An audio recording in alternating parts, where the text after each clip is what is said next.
वालेकुम अस्सलाम।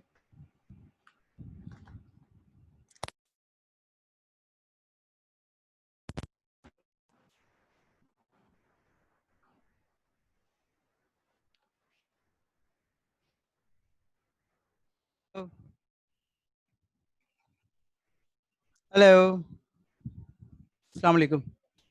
आवाज़ आ रही है? जी,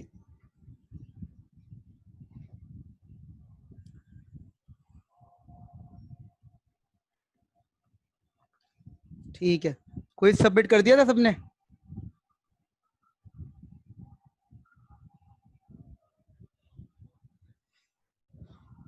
अच्छा जी, डेट शीट आ गई है। आपका एग्जाम किस दिन है? संडे। टाइमिंग? 12 जून। मुबारक, 12 जून को देंगे एग्जाम। ठीक है, मुबारक। जुलाई 11:15। अच्छा, 11:15। कोई 11:45, कोई 11:15 है।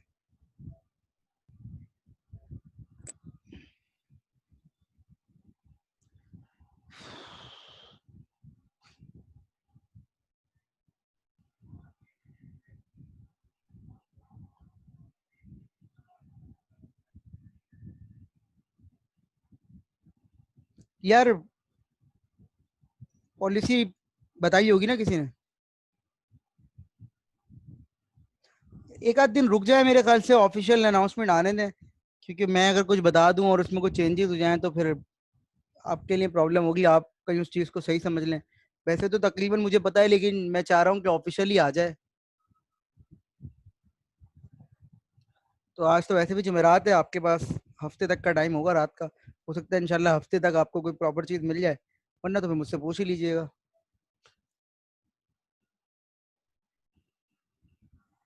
क्योंकि एक दो पॉइंट हैं जो कि क्लियर यूनिवर्सिटी की तरफ से होंगे कि 2 घंटे का जो टाइम है वो 2 घंटे का टाइम क्या फिक्स है या फ्लेक्सी है। ये एक पॉइंट है बस, जो कि अगर क्लियर हो जाएगा इंशाल्लाह एक आध दिन में आपको। जी बिल्कुल, मैं कर दूंगा।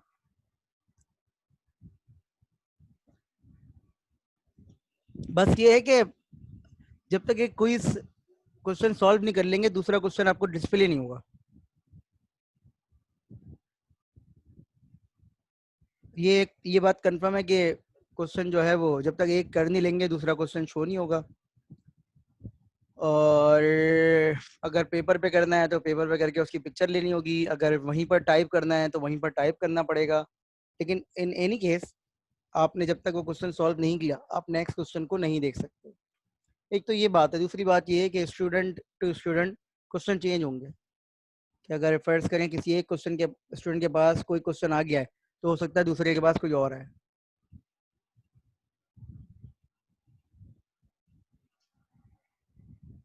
नहीं नहीं, टाइम लिमिट नहीं है question to question. Time limit नहीं है question to question, paper overall है। अब आप मैं अपने पेपर में तो कोशिश ये करूंगा कि क्वेश्चन के बाद लिख दूं। वैसे तो सारे क्वेश्चन एक ही लेंथ के हैं, 15-15 मिनट के। लेकिन ऐसा नहीं है।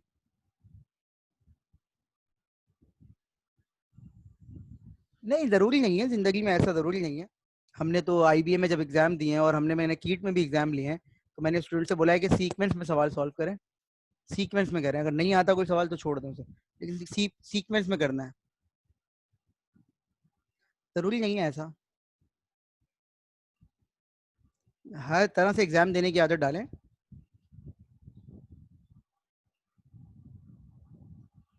कहीं ऑनलाइन एप्टीट्यूड टेस्ट दे रहे होंगे तो वहाँ क्विज एक साथ थोड़ी आते हैं, पहले एक क्विज आएगा फिर दूसरा आएगा।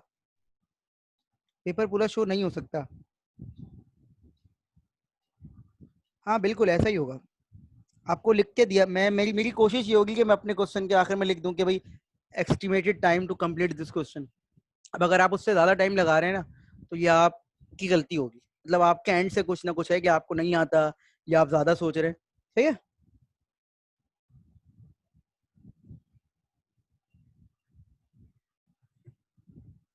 वही सेम क्वेश्चन आएगा, जहाँ तक मेरी मालूमात है वही सेम क्वेश्चन आएगा। लेकिन मैं फिर कह रहा हूँ कि ये तमाम बातें ऑफिशियल हैं। मतलब इसके लिए आप, हर बंदा एक ही जवाब देगा, तो बेसिकली क्वेश्चन टू का सॉल्यूशन बता सकता हूँ, आज की क्लास में बता दूंगा। बिल्कुल बेटा, मैं पहली दफ़ा एग्ज़ाम नहीं दे रहा, ना आप पहली दफ़ा एग्ज़ाम दे रहे हैं। मेरे पेपर में हमेशा क्वेश्चन के आखिर में लिखा हुआ होता है कि estimated time to complete this question, हमेशा, पहली दफ़ा नहीं है। मतलब ये ऑनलाइन की वजह से नहीं कह रहा मैं, मेरे जो पास्ट पेपर है उनमें सब में लिखा होता है। आप तो खैर नॉर्थ के स्टूडेंट हैं, लेकिन मेन कैंपस के स्टूडेंट जानते हैं ये बात। चलिए भाई स्टार्ट करते हैं। और फिर क्विज 2 का जो सॉल्यूशन है ना, वो असल में मैंने 45 मिनट दिए थे आपको। अब देखिए, दो चीज़ें होती हैं बेटा नबील, एक एग्जाम होता है, एक क्विज होता है। एक क्विज होता है अचानक से, क्लास में होता है, आपकी तैयारी वो नहीं होती। लेकिन जब एग्जाम में आप आते हैं ना, तो एग्जाम में आप वी बिलीव कि आप फुली प्रिपेयर होते हैं। क्विज में अगर आप एक सवाल 45 मिनट में कर रहे हैं, तो एग्जाम में 15 मिनट में होना चाहिए, क्योंकि एग्जाम के लिए आप तैयारी करके आ रहे हैं। समझ रहे हैं? तो ये फर्क होता है। अगर मैंने जो सवाल आपको क्विज में दिया था 45 मिनट का, वो मुश्किल से 20 मिनट का सवाल है, सारी फॉर्मेलिटीज पूरी करने के बाद, मतलब उसकी पिक्चर विक्चर लेने के बाद भी अपलोड कर दो, तो 20 से 25 मिनट लगेंगे। अगर क्योंकि मेरी तैयारी होगी, और जब मेरी तैयारी होगी तो मैं सोचूंगा थोड़ी बैठ के, मुझे तो पता है जो सवाल आया मुझे करना है बस। समझ रहे हैं? तो इस हिसाब से चीजें चेंज होती हैं। और क्विज 2 कोई इतना मुश्किल नहीं था। मैं भी दिखा भी दूंगा आपको उसका सॉल्यूशन, तो नहीं दिखाऊंगा, लेकिन उसका उस जैसा एक और क्वेश्चन करवाऊंगा तो आपको आइडिया हो जाएगा। चलें स्टार्ट करते हैं। तो हमने लास्ट क्लास में ए स्टार एल्गोरिथम ऑलमोस्ट फिनिश कर लिया था, और जहाँ एंड किया था वो ये बात थी कि एडमिसिबल ह्यूरिस्टिक क्या होता है। एडमिसिबल ह्यूरिस्टिक क्या होता है? तो एडमिसिबल ह्यूरिस्टिक वो होते हैं कि जो कि कभी भी ट्रू कॉस्ट को ओवर एस्टिमेट नहीं करते। A heuristic is admissible if it's never overestimate the true cost. अगर आपका ह्यूरिस्टिक ट्रू कॉस्ट को ओवर एस्टिमेट नहीं कर रहा, तो आपका ह्यूरिस्टिक एडमिसिबल है, अदरवाइज वो एडमिसिबल नहीं है। सही है? मैंने कहा यार तुम्हारे एस्टिमेटेड मार्क्स 100 आ सकते हैं, तो ट्रू कॉस्ट को देखें, ओवर एस्टिमेट नहीं कर रहा। मैक्सिमम कितने नंबर आ सकते हैं पेपर में? 100 ही आ सकते हैं, 100 से ज़्यादा तो नहीं आ सकते। तो इन एनी क्वेश्चन, फर्स्ट करें आप, मैं आपके मिड टर्म के पेपर की बात कर रहा हूँ, हर क्वेश्चन सपोज कर लें, सपोज करने का कह रहा हूँ, कहीं आप ये समझें कि ये एक्चुअली बात हो रही है, वालेकुम अस्सलाम, कहीं एक्चुअली बात हो रही है। सपोज कर लें कि हर क्वेश्चन 15 नंबर का है। अब जब मैं हर क्वेश्चन का ह्यूरिस्टिक आपको बताऊंगा, तो मैं किसी का 15 बताऊंगा, किसी का 13 बताऊंगा, किसी का 12 बताऊंगा, किसी का 11 बताऊंगा, मैं किसी की भी 16 नंबर नहीं बताऊंगा। क्यों? क्योंकि एडमिसिबल कभी भी ट्रू कॉस्ट को ओवर एस्टिमेट नहीं करता। तो अगर कहीं मैंने 16 लिख दिया, इसका मतलब है ह्यूरिस्टिक एडमिसिबल नहीं है। क्लियर हो रही है बात? ट्रू कॉस्ट को ओवर एस्टिमेट नहीं करता। Is it clear? Is it clear to all of you? ठीक है ना? तो बस ये आखिरी बात थी ए स्टार की। अब हम जा रहे हैं इसके 8 टाइल पजल के ही ह्यूरिस्टिक पे। तो देखें, एक ह्यूरिस्टिक तो आपने क्वेश्चन में किया भी, और आपको पता भी है कि ह्यूरिस्टिक क्या होता है। 8 टाइल पजल में मैंने आपसे ये कहा था कि बेटा प्रॉब्लम टू प्रॉब्लम आपका ह्यूरिस्टिक जो है वो चेंज होता है। प्रॉब्लम टू प्रॉब्लम आपका ह्यूरिस्टिक चेंज होता है। अब ए स्टार के लिए दो तरह के ह्यूरिस्टिक हम डिफाइन कर सकते हैं। मैं फिर रिपीट कर रहा हूं, ये सारी इंफॉर्मेशन आपकी है, आपको कौन बताएगा ये मेरा मसला नहीं है। प्रैक्टिकली आपने प्रॉब्लम समझना है, और आपने प्रॉब्लम समझ के ये डिसाइड करना है कि भाई इसके अंदर ह्यूरिस्टिक क्या हो सकता है। आपने प्रॉब्लम पढ़ के डिसाइड करना है कि इसके अंदर ह्यूरिस्टिक क्या हो सकता है। जिस तरह से किसी प्रॉब्लम को समझ के उसका एल्गोरिथम लिखते हैं आप, और एल्गोरिथम को फिर कोड में इंप्लीमेंट करते हैं, इसी तरीके से प्रॉब्लम का पहले ह्यूरिस्टिक समझ में आना चाहिए। अब एक टाइल के अंदर दो तरह के ह्यूरिस्टिक हैं। एक ह्यूरिस्टिक तो आप यूज कर चुके हैं, जिसमें आपने मिसप्लेस टाइल्स या करेक्ट टाइल यूज किए थे, इफ यू रिमेंबर। ऐसा ही है ना? ऐसा ही है ना? ऐसा ही है। अब हमने जो ह्यूरिस्टिक डिसाइड किया था मिसप्लेस टाइल्स, मैं कह रहा हूं कि वो एडमिसिबल है। मैं कह रहा हूं कि वो एडमिसिबल है। एडमिसिबल क्यों है? क्योंकि देखिए मैक्सिमम नंबर हमारा मिसप्लेस टाइल्स का कितना आ सकता है? 8। 8 आ सकता है। और अगर 8 लोग हैं, तो 8 कम से कम स्टेप चाहिए होंगे, इससे ज्यादा ही चाहिए होंगे वैसे तो, लेकिन अगर 8 लोग अपनी जगह पर नहीं है, तो कम से कम 8 स्टेप चाहिए होंगे उनको अपनी जगह पे लाने के लिए। इसी तरीके से अगर 3 लोग अपनी जगह पे नहीं है, तो कम से कम 3 स्टेप चाहिए होंगे उनको उनकी जगह पे लाने के लिए, कम से कम। आप कोई सा भी केस कर लें, कोई भी मिसप्लेस टाइल्स का सिनेरियो निकाल लें और उसको उसकी पोजीशन पे लाने की कोशिश करें, तो कम से कम आपको उतने स्टेप चाहिए होंगे। देखें, at H1 is admissible because is never ever estimate at least H1 steps to reach the goal. Is it clear? आपने जितना ह्यूरिस्टिक निकाला है कम से कम उतने स्टेप चाहिए आपको आपका आंसर अचीव करने के लिए। आपने जितना ह्यूरिस्टिक निकाला है कम से कम उतने स्टेप आपको चाहिए आपका आंसर अचीव करने के लिए। इसलिए मैं क्या कह रहा हूँ, ह्यूरिस्टिक H1 जो कि मिसप्लेस टाइल्स का है वो क्या है, एडमिसिबल है। Is it clear? क्लियर?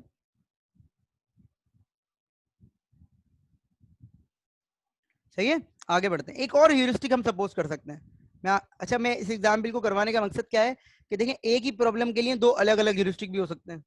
तो पहले हम देख लेते हैं कि इसका दूसरा ह्यूरिस्टिक क्या है, फिर हम ये देखेंगे कि सर अगर एक प्रॉब्लम के लिए एक से ज्यादा ह्यूरिस्टिक मौजूद है तो क्या सारे ह्यूरिस्टिक पावर में बराबर हैं या कोई अच्छा है कोई कम अच्छा है, तो हम इस पर बात कर लेंगे। ठीक है, तो पहले हम इसका ह्यूरिस्टिक समझ रहे हैं। ये देखें, दूसरा ह्यूरिस्टिक,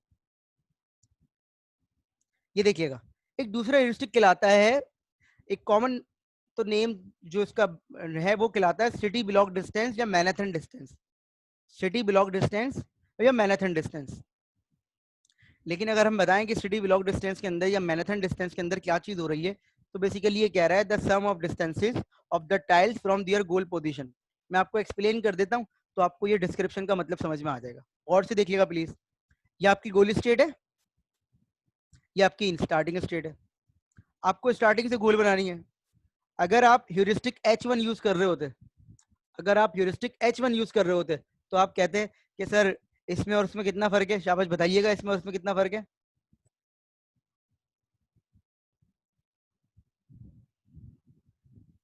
इसमें और इसमें कितना फर्क है मिसप्लेस टाइल्स?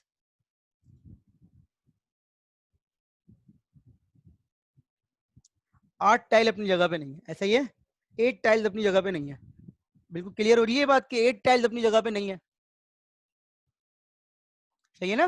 तो अब ये ह्यूरिस्टिक दूसरा है, इसमें ये कहता है कि अगर आपको कोई स्टार्ट स्टेट गिवन है और आपको गोल स्टेट पे जाना है तो आपको कितने मूव्स करने पड़ेंगे उसको उसकी जगह पे ले जाने के लिए, डिपेंडिंग अबाउट व्हाट कि कोई चीज मौजूद नहीं है। मतलब क्या, ये देखें, सबसे पहले आप वन की बात करें, वन, ये वन यहाँ पर है, इसको कहाँ लेके जाना है, यहाँ पर। अप या डाउन या राइट या लेफ्ट कितने मूव मेरे मिनिमम है, ये देखें, 1 2 3, या इधर से जाऊंगा तो 1 2 3, कितने मूव है, 3। समझ में आ रहा है, समझ में आ रही है ये बात? वन को उसकी पोजीशन पे ले आने के लिए कितने मूव चाहिए मुझे, 3। जो देखिए 3 लिखा हुआ है यहाँ पर, 3 लिखा हुआ है। इसी तरीके से 2 को उसकी पोजीशन पे ले आने के लिए, 2 यहाँ पर है, उसको लेके कहाँ पे जाना है, यहाँ पर, ये देखें। तो कितने मूव चाहिए मिनिमम, मिनिमम मूव 1। इसी तरीके से 3 अपनी जगह पर नहीं है, उसको उसकी जगह पे ले जाने के लिए कितने मूव चाहिए, 2 मूव। फिर 4 को देखें, फिर 5 को देखें, फिर 6 को देखें, फिर 7 को देखें, फिर 8 को देखें। तो ये तमाम मूव्स हम इंडिविजुअल निकालते हैं और उसको सम कर लेते हैं। ये भी एक ह्यूरिस्टिक कहलाता है। ये जो 18 नंबर आया है, ये 18 नंबर इस स्टेट का ह्यूरिस्टिक है। ये पूरा 18 नंबर इस स्टेट का ह्यूरिस्टिक है। अगर मैं मिसप्लेस स्टाइल यूज कर रहा होता तो इस वक्त ह्यूरिस्टिक आता 8, लेकिन मैं इस वक्त यूज कर रहा हूं मैनहट्टन डिस्टेंस और सिटी ब्लॉक डिस्टेंस, तो मेरा जो ह्यूरिस्टिक है इस वक्त कितना आ रहा है, 18 आ रहा है। Is it clear to all of you? इसका मतलब है हम ह्यूरिस्टिक 2 भी यूज कर सकते हैं। बाद में बात करेंगे कि बेहतर है या नहीं है, लेकिन ये बताइए 18 जो नंबर आया सबकी समझ में आ गया?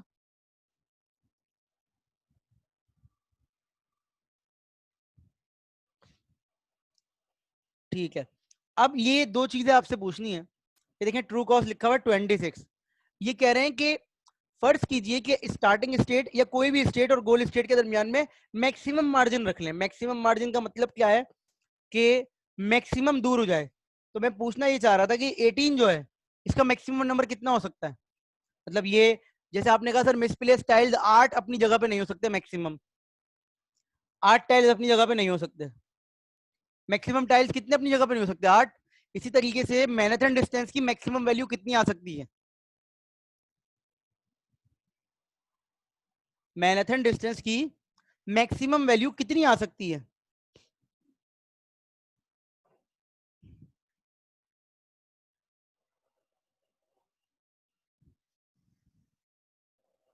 मैक्सिमम कब क्या होगा? जब वर्स्ट केस सिनेरियो कि तमाम टाइल्स अपनी ओरिजिनल पोजीशन से मैक्सिमम दूर हो।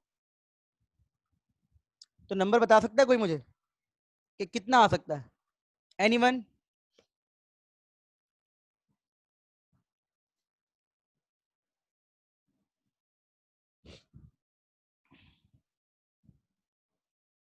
जी,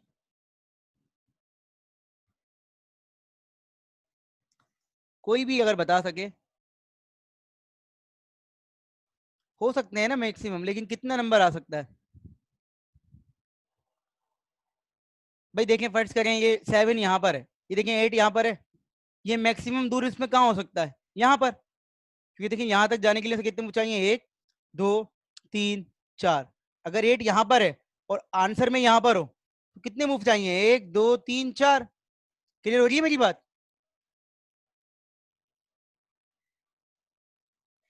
हर टाइल अपनी ओरिजिनल पोजीशन से या गोल पोजीशन से मैक्सिमम दूर हो जाए तो ये नंबर कितना आएगा? ये जो 18 लिखा हुआ है कितना आ सकता है?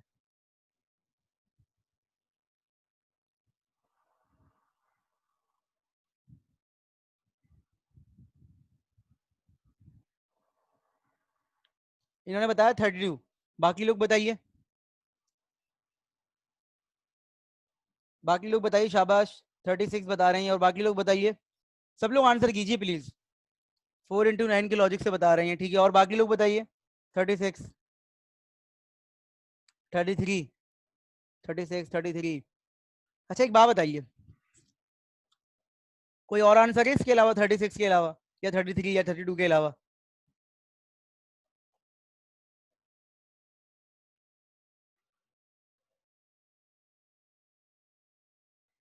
ये नंबर लिखा हुआ तो ये क्या लिखा हुआ? 26 क्या लिखा हुआ है?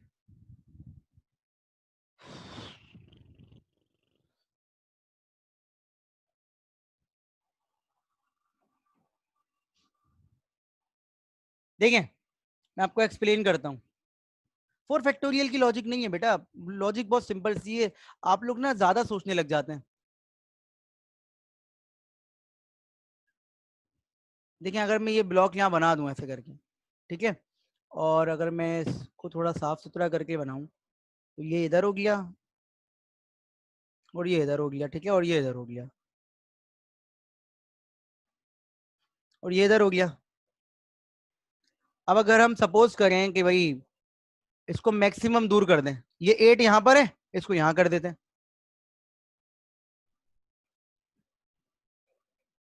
सही है, ये 6 यहाँ पर है, इसको यहाँ कर देते हैं। मैक्सिमम दूर कर रहे हैं। अच्छा जी, ये फिर 5 यहाँ नहीं, 2 यहाँ पर है, इसको यहाँ कर देते हैं। ये ब्लैंक यहाँ पर है, इस ब्लैंक को यहाँ कर देते हैं। तो ये मैक्सिमम दूर कर दिया। अब ये जो बाकी लोग बचे ये कहाँ आएंगे? 3 यहाँ पर है, 3 को यहाँ कर दिया। 5 कहाँ पर है? यहाँ पर, उसको यहाँ कर देते हैं। 1 को यहाँ कर देते हैं और 7 को यहाँ कर देते हैं। 4 अपनी जगह पे ही रहा है इस हिसाब से। तो मैं जो पॉइंट समझाना चाह रहा हूँ उसको समझिएगा कि देखिए, अगर आप सबको मैक्सिमम दूर करेंगे तो ग्राउंड रियलिटी ये है कि सब मैक्सिमम दूर नहीं हो सकते। 4 लोग मैक्सिमम दूर हो सकते हैं। हाँ, मैं समझ गया आपकी बात। 4 लोग मैक्सिमम दूर हो सकते हैं, ठीक है। सिर्फ 4 लोग मैक्सिमम दूर हो सकते हैं, सब लोग अपनी दूर नहीं हो सकते। तो 4 4 का क्या हो जाएगा?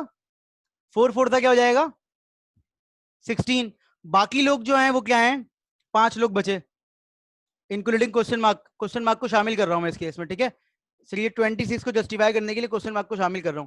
तो 4 लोग मैक्सिमम दूर हो गए, 5 लोग बचे। 5 लोग मैक्सिमम, 2 लोग 2 पॉइंट दूर हो सकते हैं।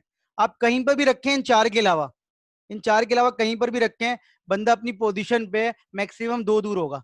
लेकिन यहां से यहां आने के लिए भी 2 मूव चाहिए, यहां से यहां जाने के लिए भी 2 मूव चाहिए, यहां से यहां जाने के लिए कहीं पर भी चले यहाँ तो 2 मूव। तो 16 और 10 कितने होते हैं? 26 होते हैं। क्लियर हो गई ये बात? क्लियर हो गई ये बात? तो ये इस तरीके से 26 आता है। अब डिसाइड ये करना है कि H1 ज्यादा बेहतर है या H2। मतलब अगर किसी प्रॉब्लम के 2 ह्यूरिस्टिक हैं तो क्या फायदा है 2 ह्यूरिस्टिक पढ़ने का, और अगर फायदा है तो वो फायदा क्या है, क्या कौन सा ह्यूरिस्टिक आपके ख्याल में बेहतर है, और अगर दोनों बेहतर नहीं है तो क्या कोई एक ह्यूरिस्टिक यूज कर सकते हैं? ये बता दीजिए शाबाश, आपके ख्याल में जो आपको समझ में आता है कि एक H1 है जो कि हमने मिसप्लेस स्टाइल किया है और एक H2 है। एक स्टूडेंट कहता है मैं H1 यूज कर रहा हूँ, एक स्टूडेंट कहता है H2, तो मेरा जवाब क्या होगा कि बेटा दोनों बराबर काम कर रहे हैं, मार्क्स की बात नहीं हो रही, प्रैक्टिकल में प्रोजेक्ट में यूज कर रहे हैं वो। तो मैंने कहा भाई H1 और H2, तो मेरा जवाब क्या होगा कि दोनों यूज कर लो कोई फर्क नहीं पड़ता, या मेरा जवाब डिफरेंट होगा आपके ख्याल में? इस ह्यूरिस्टिक से सॉल्व कैसे होगा? बस ये नंबर निकाल लिया आपने, सॉल्व थोड़ी करते हैं आप ह्यूरिस्टिक से। ह्यूरिस्टिक तो ये बताता है जो आपने क्विज में किया था कि इनमें से बेहतर कौन सा है उसको चूज करके आगे बढ़ते रहो। ह्यूरिस्टिक सॉल्व थोड़ी करता है। ह्यूरिस्टिक तो आपको ये बताता है कि किसी स्टेट पे जाके वहां से आपका आंसर एस्टिमेटेड कितना दूर है। तो एक ये नंबर आ गया 18 है, किसी और स्टेट का कुछ और नंबर होगा, किसी और स्टेट का कुछ और नंबर होगा, तो हम मिनिमम पे काम करेंगे। हाँ, सवाल ये नहीं है, सवाल ये है असदुल्ला, सवाल ये है कि H1 और H2 ह्यूरिस्टिक, ये H1 ह्यूरिस्टिक है,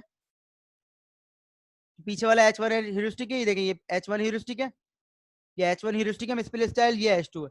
आपके ख्याल में H1 बेहतर है या H2, या दोनों बराबर हैं?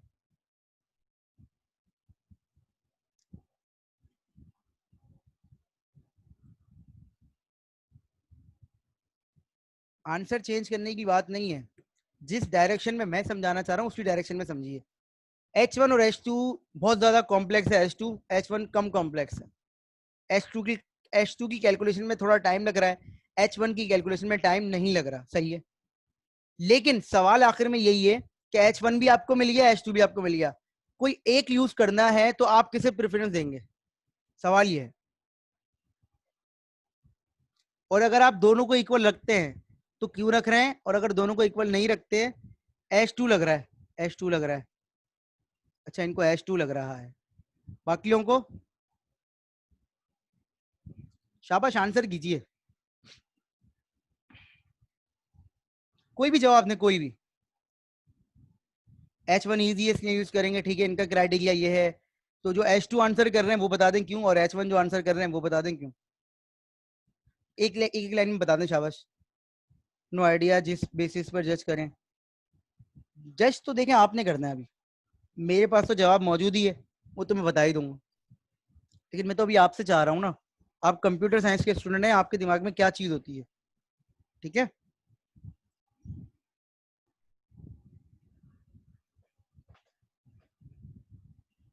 तो सर मैं आपको बता देता हूँ कि देखें, H2 से मिनिमम वैल्यू जल्दी आ जाएगी I think, H2 because accurate है।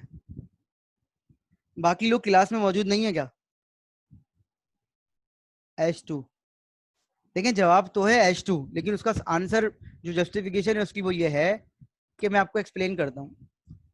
जल्दी से बताइए कि 8 टाइल पजल का ब्रांचिंग फैक्टर कितना होता है? 8 टाइल पजल का ब्रांचिंग फैक्टर कितना होता है? अल्लाह अकबर, 4 होता है, 4। 4 होता है भाई। ये क्या क्या आंसर आ रहे हैं तुम लोगों के, कहाँ पढ़ रहे हो तुम लोग ये? ब्रांचिंग फैक्टर क्या होता है? ब्रांचिंग फैक्टर वो होता है जो मैक्सिमम चाइल्ड जनरेट हो। अब आपने किसी नोट पे खड़े होके फर्ज करें 4 चाइल्ड जनरेट कर दिए, अब आपने निकाला misplace tiles, misplace tiles maximum number कितना 8, मिनिमम नंबर कितना है 0। 0 और 8 के दरमियान में अगर 4 लोगों की वैल्यूज आए तो चांसेस क्या है कि कोई दो वैल्यूज बराबर हो सकती है, नहीं हो सकती? दो बोर्ड पोजीशन का मिसप्लेस टाइल्स बराबर हो सकता है, नहीं हो सकता? 0 और 8 के दरमियान में हो सकता है, नहीं हो सकता? अच्छा चलें एक काम करें, मैं आप लोगों से कहता हूं, सबसे एक एक्टिविटी करते हैं छोटी सी। 0 से 8 के दरमियान में एक नंबर सपोज कीजिए, और वो नंबर 0 से 8 के दरमियान में एक नंबर सपोज कीजिए, और वो नंबर मुझे यहाँ पर चैट में मैसेज करें ओनली होस्ट करके, मतलब उस्मान खान को मैसेज कीजिएगा। सब लोग 0 से 8 के दरमियान में एक नंबर सपोज कीजिए और मुझे मुझे मैसेज कीजिएगा, सबको नहीं कीजिएगा प्लीज। सब लोग प्लीज जल्दी से 0 से 8 के दरमियान में, शाबाश। ठीक है, अब देख लेते हैं भाई क्या क्या मैसेज आए। देखिए एक 7 आया, फिर 4 आया, फिर 4 आया, फिर 1 आया, 5 आया, फिर 5 आया, फिर 3, फिर 6, फिर 4, 4, 7, रिपीटेशन हो रही है। बहुत सारे लोगों ने 4 सपोज किया है, बहुत सारे लोगों ने 5 सपोज किया है, किसी ने 7 सपोज किया है। तो जब रेंज कम होती है तो चांसेस ये होते हैं कि दो लोग या दो से ज्यादा स्टेट का जो नंबर है वो सेम आ जाए, जब रेंज कम होती है। क्लियर हो रही है बात? लेकिन अगर मैं इस रेंज को 0 से 26 कर दूं, तो अब आप लोग जो हैं नंबर सपोज करेंगे, आपके पास रेंज बड़ी हो गई। तो हो सकता है, अगेन कह रहा हूं चांसेस की बात कर रहा हूं, एक्चुअल की बात नहीं कर रहा। फिर हो सकता है कि आप लोग जो हैं एक जैसे नंबर कम सपोज करें। क्लियर हो रही है मेरी बात? अगर मैं 0 से 26 कर दूं, तो अब अगर आप आए वापस, इसके 4 टाइल बनते हैं। इन 4 टाइल्स में जब मैं मिसप्लेस टाइल निकालूंगा तो हो सकता है कोई दो स्टेट का नंबर सेम आ जाए, हो सकता है। लेकिन जब मैं इसको S2 से सॉल्व करूंगा, क्योंकि हैं 4 स्टेट लेकिन 0 से 26 तक का नंबर है, तो चांसेस ये हैं कि रिपीटेशन बहुत कम होगी। हाँ बिल्कुल, यस सर, आ रहा था क्विज में। ठीक है, चांसेस क्या है कि रिपीटेशन बहुत कम होगी। जब रिपीटेशन बहुत कम होगी, अब अगर फर्ज करें आपकी दो स्टेट का नंबर सेम आ रहा है, तो आप किसे चूज करेंगे? अगर फर्ज करें आपके दो ह्यूरिस्टिक सेम आ रहे हैं, तो आप किसे चूज करेंगे? नहीं ना यार, यूसुफ कहां पर बैठे हुए हो? मेरा सवाल क्या था? सवाल क्या था मेरा? अगर दो स्टेट का, बिल्कुल, अगर दो स्टेट का ह्यूरिस्टिक सेम आ रहा है, सेम का मतलब है सेम, मिनिमम मिनिमम नहीं है, तो कौन सा ह्यूरिस्टिक सपोज करेंगे? अब फर्ज करें इसके 4 चाइल्ड बने, एक का नंबर आ रहा है 5, एक का आ रहा है 4, दूसरे का भी 4, तीसरे का 6, तो दो 4 आ गए। इन 4 में से क्या चूज करेंगे आप? कोई भी एक कर लेंगे, ऐसा ही है, कोई भी एक कर लेंगे। अब चांसेस ये हैं जब आप ड्रॉ हो जाता है, आपके पास टाई हो जाता है, टाई, तो आप किसी एक को चूज करके, हो सकता है आगे जाके जिसको आपने चूज किया आप फंस जाए। ऐसा होता है ना, आपके पास दो रास्ते हैं, आपने कहा दोनों मेरे घर जाते हैं। अब दोनों अगर घर जा रहे हैं तो आपने किसी एक को चूज किया, हो सकता है आप आगे जाके फंस जाए। जब आपके पास ऑप्शंस में टाई नहीं होगा, तो आपके पास चांसेस ये हैं कि आप अपने आंसर को जल्दी अचीव कर लेंगे। Is it clear? तो H2 ज्यादा बेहतर है, क्योंकि उसकी रेंज ज्यादा है नंबर्स की। H2 ज्यादा बेहतर है, उसकी रेंज ज्यादा है नंबर की। ये एक एक्टिविटी तो हो गई। इसका ना, इसकी प्रॉपर जस्टिफिकेशन मैं आपको बता रहा हूँ, ये देखें, ये देखिएगा, ये टेबल देखें। इस वाले पार्ट को छोड़ दें, इस वाले पार्ट को देखें। सर्च कॉस्ट, इन्होंने एक 8 टाइल पजल प्रॉब्लम सॉल्व की, स्टार्ट की, एक इनिशियल स्टेट ली, एक गोल स्टेट ली, और आंसर को रख दिया डेप्थ 2 पर। कहां रख दिया? डेप्थ 2 पर, रैंडम लिया इन्होंने। इन्होंने आंसर को रख दिया डेप्थ 2 पे, इसका मतलब है आंसर कितनी दूर पड़ा हुआ था? डेप्थ 2 पे। जब इन्होंने आईडीएस से सर्चिंग की, किससे सर्चिंग की? आईटीटी डीपिंग से, तो कितनी नोट बनी? 10। जब इन्होंने ए स्टार से सर्चिंग की, ह्यूरिस्टिक 1 सपोज करके, तो कितनी नोट बनी? 6। जब इन्होंने ए स्टार से ही सर्चिंग की, लेकिन ह्यूरिस्टिक कौन सा सपोज किया? 2, तो भी कितनी नोट बनी? 6। क्लियर हो रही है बात? ये टेबल की पहली लॉ समझ में आ रही है? ये नंबर ऑफ नोड्स हैं, 3 एल्गोरिथम अलग अलग यूज किए हैं, तो 2 एल्गोरिथम, एक एल्गोरिथम में दोनों ह्यूरिस्टिक यूज किए। अब आ जाए आंसर को लेगा ये डेप्थ 4 पर। डेप्थ 4 पर आइटरेटिव डीपिंग से जब सर्च किया, तो आइटरेटिव डीपिंग आपको पता है बार बार नोट जनरेट करता है, तो उसने 112 नोट जनरेट की। लेकिन ए स्टार ह्यूरिस्टिक 1 के साथ उसने 13 नोट जनरेट की, और ए स्टार ह्यूरिस्टिक 2 के साथ उसने कितनी नोट जनरेट की? 12। Is it clear? इसी तरीके से डेप्थ 6 पे ले गए, तो उसने 680 नोट जनरेट की, इसने 20, इसने 18। तो यहां देखें, यहां फर्क देखें, फर्क। अब मैं आईडीएस से तो कंपैरिजन कर ही नहीं रहा, तो मैं इस टेबल लाइन को इग्नोर कर रहा हूं, इग्नोर को देखें। देख रहे हैं आप कितना फर्क आ रहा है? कितना फर्क आ रहा है? क्या रीजन है? कि टाई हो रहा होगा तो टाई होके वो फंस रहा होगा तो वापस आ रहा होगा। क्लियर हो रही है बात? ये देखें, ये देख रहे हैं आप, ये देखें, फर्क देखें, 40,000 तकरीबन 1700। तो फर्क समझ में आ गया आपको दोनों ह्यूरिस्टिक का? ये एक प्रैक्टिकल अप्रोच थी। क्लियर हो गई बात? अब हम स्टार्ट कर रहे हैं चैप्टर 4, और इस चैप्टर का नाम है लोकल सर्च एल्गोरिथम। मेरी बात हुई थी सर इमाज से, वो तो माशाल्लाह से बहुत आगे पहुंच गए। जी, वो तो बहुत आगे पहुंच गए हैं। उन्होंने तो CSP भी करवा दिया और जेनेटिक एल्गोरिथम भी करवा दिया। तो मैंने उनसे कहा है कि चैप्टर 4 तक ही रहेंगे। जी एक जैसा होगा पेपर। जी एक ही होगा पेपर, इसमें कोई नई बात थोड़ी है। एक ही होगा। चले आगे बढ़ते हैं। अब ये मैं बता दूंगा। अभी तो आपका पेपर बहुत दूर है, मैं आपको बता दूंगा अभी मुझे इसको कंटिन्यू करने दें। ठीक है, तो अब लोकल सर्च एल्गोरिथम क्या है उसको समझ, बहुत आसान चैप्टर है ये, और इसमें 2 ही एल्गोरिथम है बस। So far we are finding solution path by searching initial state to goal state. हम क्या कर रहे थे अभी तक, हमने जितने भी एल्गोरिथम पढ़े हैं, हम इनिशियल स्टेट से गोल स्टेट तक जाने के लिए पूरा पाथ फाइंड आउट कर रहे थे। हम इनिशियल स्टेट से गोल स्टेट तक जाने के लिए पूरा पाथ फाइंड आउट कर रहे थे। बट कुछ प्रॉब्लम्स ऐसी होती हैं, अभी तक आपने जितनी प्रॉब्लम की है उसमें पाथ इंपॉर्टेंट था, लेकिन कुछ प्रॉब्लम्स ऐसी होती हैं जिसमें पाथ इंपॉर्टेंट नहीं होता, हमारे लिए सिर्फ फाइनल आंसर इंपॉर्टेंट होता है। लाइक मैं अगर आपसे कहूं मुझे 8 क्वीन पजल प्रॉब्लम में एक ऐसा बोर्ड बना के दे दो कि जिसमें कोई क्वीन किसी को अटैक ना कर रही हो। 8 क्वीन पजल प्रॉब्लम में मुझे तुम ऐसा बोर्ड बना के दे दो कि जिसमें कोई क्वीन किसी को अटैक ना कर रही हो, तो मेरे लिए यहाँ ये इंपॉर्टेंट नहीं है कि तुम ये आंसर कैसे लेके आए। मेरे लिए इंपॉर्टेंट क्या होगा सर्चिंग में, कि बस मुझे आंसर मिल जाए। दोबारा रिपीट कर रहा हूँ इस लाइन को। फर्ज करें एन क्वीन पजल प्रॉब्लम में मैं तुमसे ये कहूं कि एक ऐसा बोर्ड जनरेट करके दे दो एल्गोरिथम से कि जिसमें कोई क्वीन किसी को अटैक ना कर रही हो, तो मेरे लिए यहाँ पर ये मसला नहीं है कि सर आपने इस आंसर को कैसे अचीव किया। मेरे लिए इंपॉर्टेंट क्या है, वो बोर्ड कॉन्फ़िगरेशन कि जिसमें कोई क्वीन किसी को अटैक ना कर रही हो।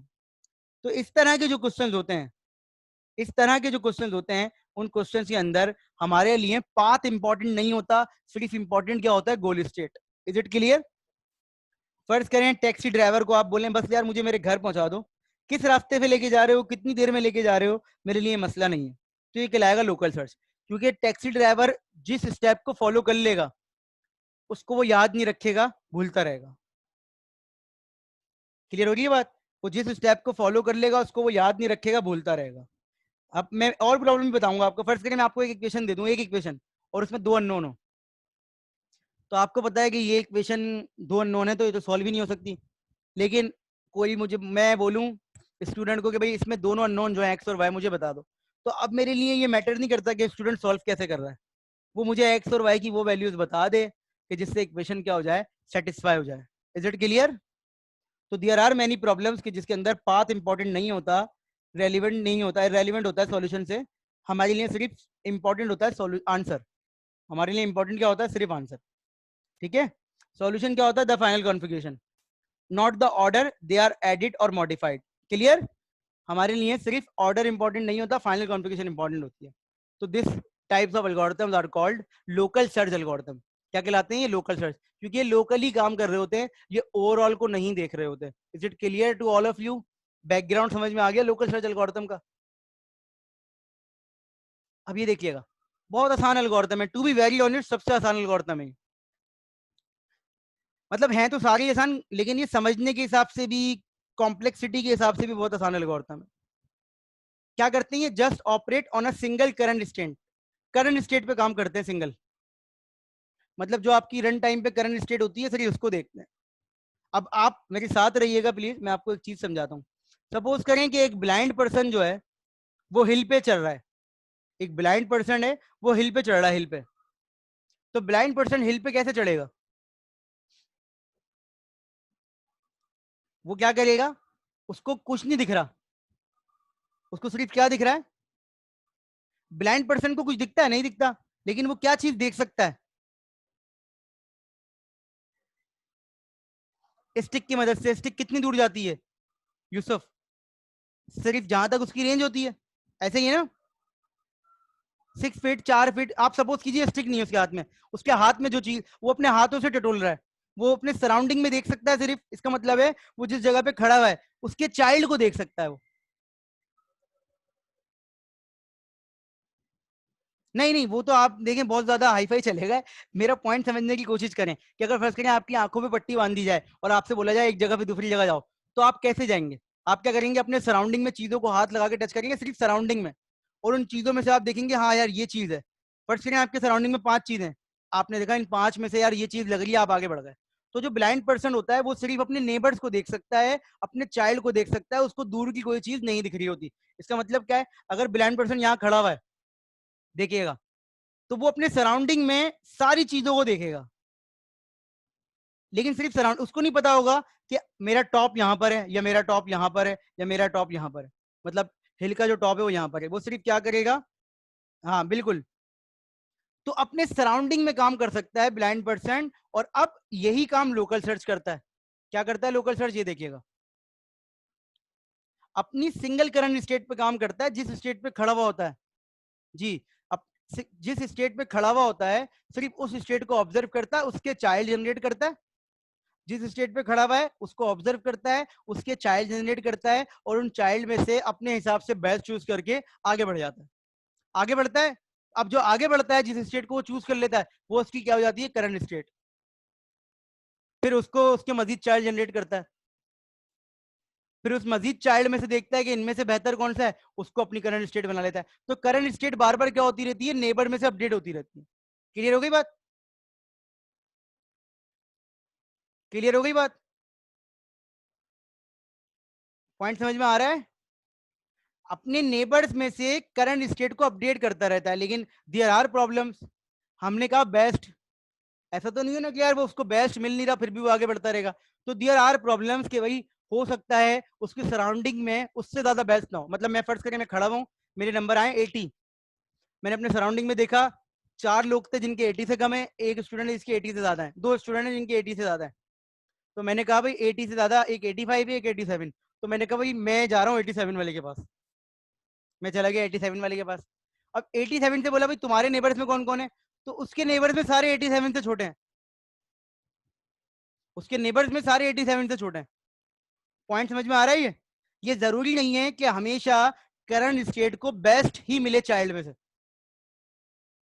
ये जरूरी नहीं है कि करंट स्टेट को हमेशा बेस्ट ही मिले चाइल्ड से। तो ये जो प्रॉब्लम कहलाती है ये कहलाती है लोकल मैक्सिमा। क्या मतलब है इसका, मैं एक्सप्लेन करता हूं। फर्स्ट करें ब्लाइंड पर्सन यहां पहुंचा इस जगह पे, उसको जाना था टॉप पर। जैसे ही वो यहाँ पहुंचा उसके सराउंडिंग में बहुत सारे आंसर थे, लेकिन उसने इसको चूज कर लिया, इस वाली जगह। अब वो यहाँ पहुंच गया, देखिए इस जगह पे पहुंच गया। अब जब इस जगह पे वो पहुंचा तो देखें ये एक छोटी सी जगह जहां पर ये टॉप पर है। जैसे ही ये इस जगह के सराउंडिंग में देखेगा, इसको कोई चीज अपने से बेहतर नहीं मिलेगी, सब लोग नीचे दिखेंगे क्योंकि ये क्या है, ब्लाइंड है। और इसको नहीं पता यहाँ पर टॉप मौजूद है, ये समझेगा भाई मैं तो आंसर पे पहुंच गया हूँ। क्लियर हो रही है बात, पॉइंट समझ में आ रहा है। ये समझेगा कि मैं आंसर पे पहुंच गया हूँ क्योंकि ये ब्लाइंड है। ये कहलाता है लोकल मैक्सिमा। क्या कहलाता है, लोकल, लोकल मैक्सिमा। ये प्रॉब्लम कहलाती है local maxima, local maxima, local maxima. ठीक है, मीटिंग ज्वाइन कर रहे हैं हम लोग, 1 बजे दोबारा ज्वाइन कर रहे हैं, ठीक है, 1 बजे दोबारा ज्वाइन कर रहे हैं।